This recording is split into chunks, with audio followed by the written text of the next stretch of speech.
Hello friends, welcome to my channel. जैसा कि हम लोग पढ़ चुके हैं वाराणसी पाठ से दो लेक्चर से हम देखे हैं अनुवाद के लिए। उसके बाद में एक लेक्चर आपका ये होगा। एक लेक्चर हम देखे हैं क्वेश्चन आंसर के लिए। 3 लेक्चर हो गया है ऑलरेडी। ये चौथा लेक्चर है। इसके साथ में आपका संस्कृत वाराणसी पाठ का पहला पाठ का जो होगा वो ख़त्म हो जाएगा। इसमें हम करेंगे हिंदी वाक्यों का संस्कृत अनुवाद। चलिए स्टार्ट करते हैं। निम्नलिखित वाक्यों का संस्कृत में अनुवाद कीजिए। दिया है पहला जो क्वेश्चन दिया वो दिया वाराणसी गंगा के पावन तट पर बसी है। इसका होगा वाराणसी गंगा याह पावन तटे स्थितः अस्ति। वाराणसी गंगा याह पावन तटे स्थितः अस्ति, पहला ये होगा। सेकंड वाले में आप देखेंगे, सेकंड वाला क्या कह रहा है।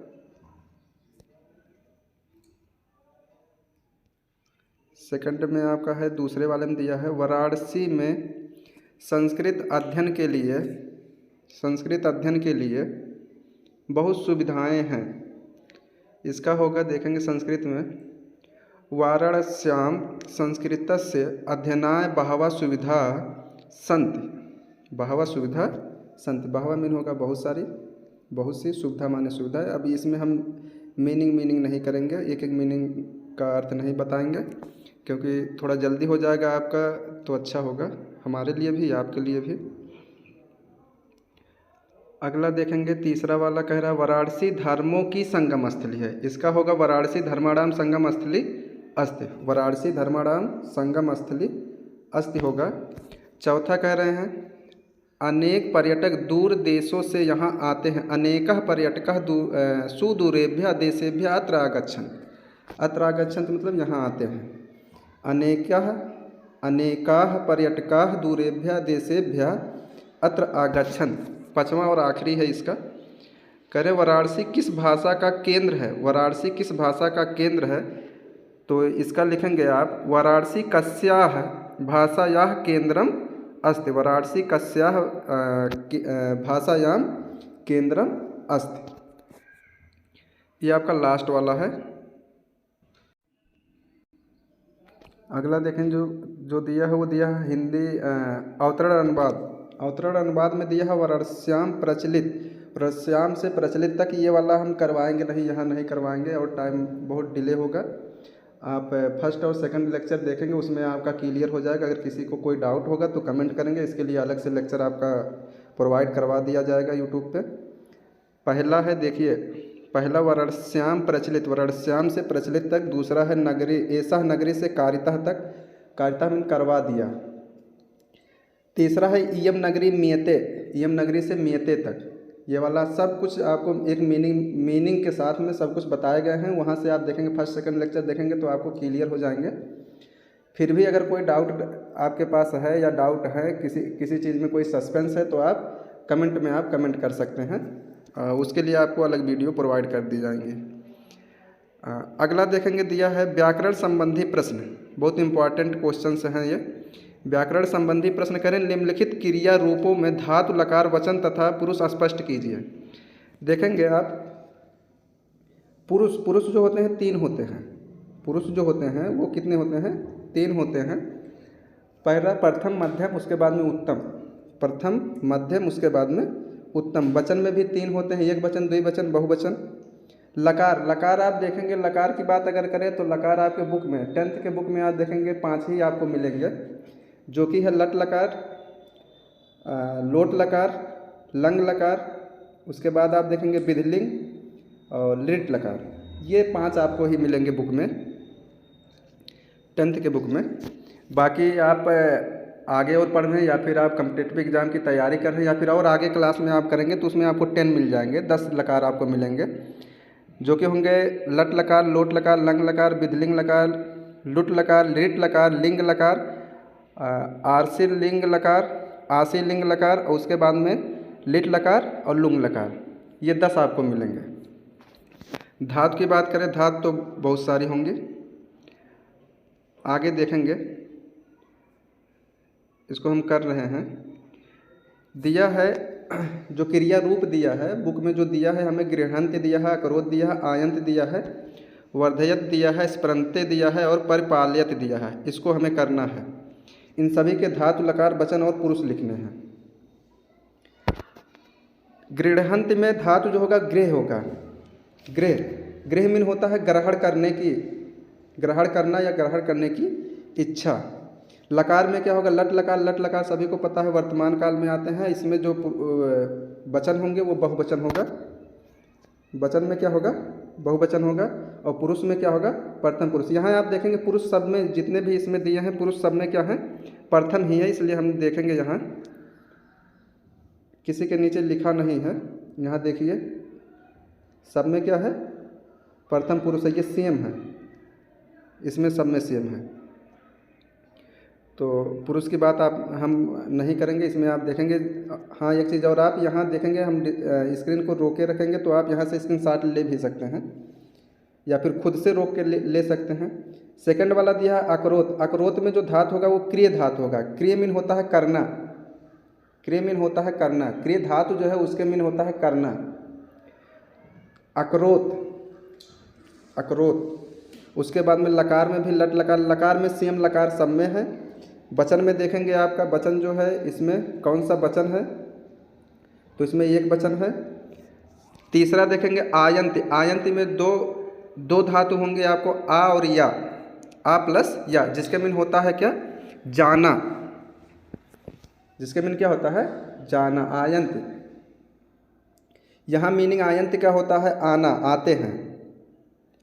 वर्धयत। वर्धयत का जो धातु होगा वो क्या होगा? वृद्ध। वृद्ध होगा। वृद्ध, वृद्ध। वृद्ध मीन क्या होता है? बढ़ना। बढ़ना, जैसे हम ज्ञान बढ़ना, इसके सेंस में यूज करेंगे। लकार में होगा लट लकार, वचन में होगा बहुवचन, पुरुष में होगा प्रथम पुरुष। इसके बाद देखेंगे स्पृहंते दिया है। स्पृहंते स्पृह दिया है। स्पृह मीन क्या होता है? चाहना, अभिलाषा, इच्छा, ये होता है। स्पृह धातु की मीनिंग अभिलाषा, इच्छा, चाहना, ये सब चीज़ें होंगे। और इसमें आप देखेंगे लकार की बात करें तो लकार लट लकार होगा। वचन की बात करें वचन में बहुवचन होगा। पुरुष की बात करें तो पुरुष में क्या होगा? प्रथम पुरुष होगा। परिपाल्यत। परिपाल्यत मीन होता है पालन करना। पालन करती है, पालन करता है। परिपाल्यत मीन पालन करना। तो इसमें दो होंगे। एक होगा परि, देखिए यहाँ थोड़ा सा गलत हो गया, यहाँ छोटी मात्रा होगा, ये यहाँ से होगा परिपालयन। तो परि होगा प्लस पाल, दोनों होंगे। इसका मीनिंग होता है पाकर या पालन, पाकर या पालन। लकार की बात करें तो लकार सेम होगा लट लकार। वचन की बात करें तो वचन इसमें एक वचन होगा।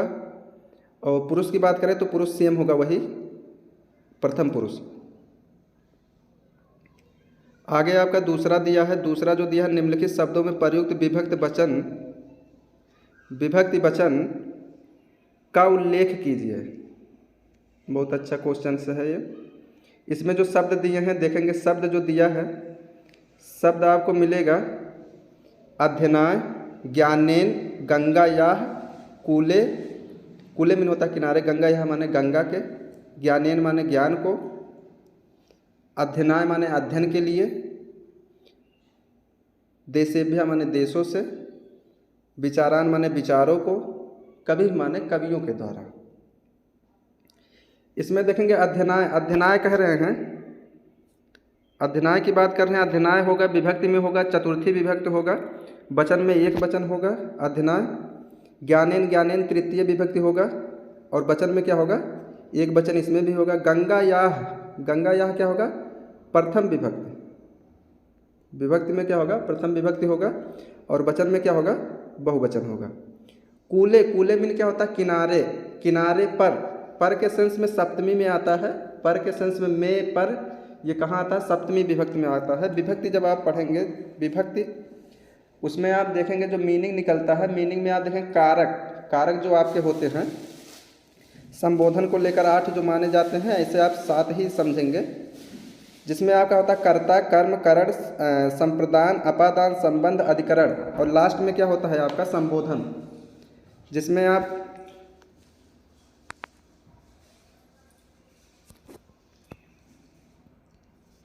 जिसमें आप देखेंगे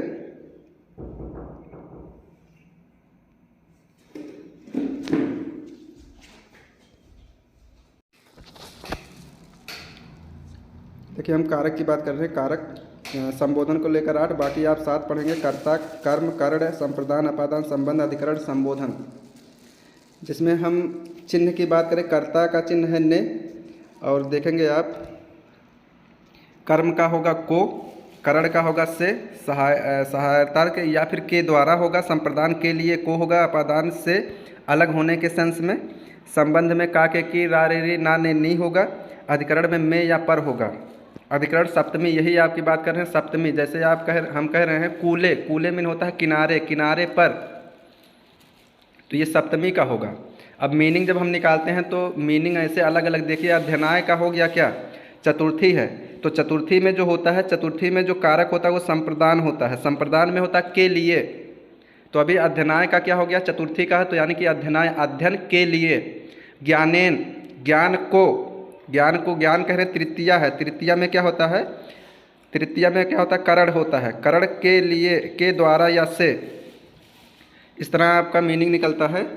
अध्यनाय का होगा चतुर्थी, अध्यनाय का क्या होगा, चतुर्थी एक वचन, चतुर्थी एक वचन, ज्ञानेन का तृतीया एक वचन, गंगा यह का प्रथम बहुवचन, कूले का होगा सप्तमी एक वचन, देशेभ्या का होगा चतुर्थी पंचमी दोनों के सेंस में ये यूज होता है। देशेभ्या आप देखेंगे, देशेभ्या जो बहुवचन होता है ये सेम होता है, चतुर्थी और पंचमी का सेम होता है, चतुर्थी और पंचमी का सेम होगा ये।